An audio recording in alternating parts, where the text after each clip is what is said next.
আসসালামু আলাইকুম, শুভরাত্রি। নিশ্চয়ই সবাই ভালো আছেন। আলহামদুলিল্লাহ, আমিও ভালো আছি। আজকে আমি আপনাদের সাথে শেয়ার করব নিজের জীবনকে কিভাবে সুন্দর এবং গুণামুক্ত রাখতে পারবেন। যেমন জীবনের ছোট ছোট বিষয়গুলো থেকে আনন্দ খুঁজে নিন, প্রাণ খুলে হাসুন, প্রকৃতির সান্নিধ্যে সময় কাটান। প্রকৃতিতে হাঁটলে দেখা যায় যে আপনি যেমন অক্সিজেন পাবেন, তেমন আপনার মন প্রাণও সতেজ হয়ে যাবে। তারপর হলো নাম্বার 2, প্রতিদিন মনে মনে শতবার বলুন, সুস্থ দেহ, প্রশান্ত মন, কর্মব্যস্ত, সুখী জীবন। এগুলো যখন আপনি মনে করবেন, তখন আপনি অটোমেটিক্যালি আপনি নিজেই সুস্থ বোধ করবেন।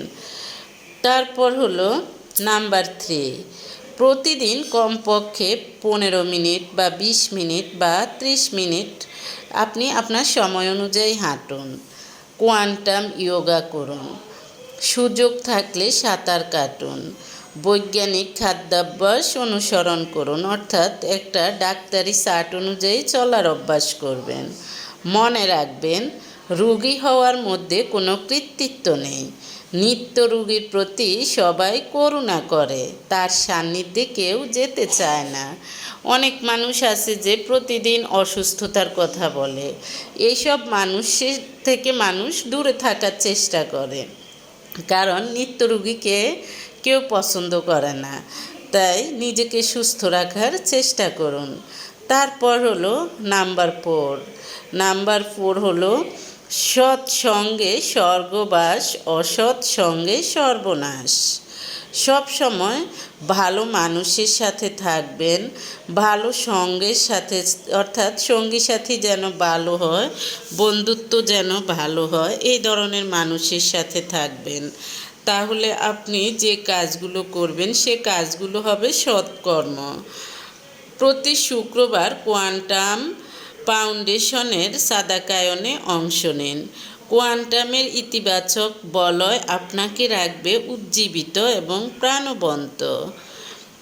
এবং দেখা যায় যে, অর্থাৎ আপনি একটা নির্দিষ্ট সময় দেখা যায় যে আপনার বিনোদনের জন্য রাখবেন।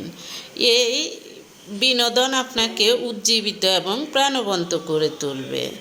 তারপর হলো মৃত্যু ভয়কে জয় করুন, জীবন আপনাকে আলিঙ্গন করবে। অনেক মানুষ আছে দেখা যায় যে আমি মারা যাব, এই একটা ভয় মনের মধ্যে থাকে। আপনি এই ভয় মনে রাখবেন না, তখন দেখা যায় যে জীবন আপনাকে আলিঙ্গন করবে। আপনি যত বেশি এটা মনে করবেন, দেখা যাবে যে আপনার বিভিন্ন ধরনের প্রতিরোধ ক্ষমতা কমে গেছে। তারপর হলো আলস্য, একটা কথা মনে রাখবেন, আলস্য নরকে যাওয়ার প্রধান রাজপথ। দেখা যায় যে অলস মানুষ ইবাদত করতেও তাদের অলসতা আসে। অলস মানুষ অপ্রয়োজনে অনেক পরিশ্রম করে, কিন্তু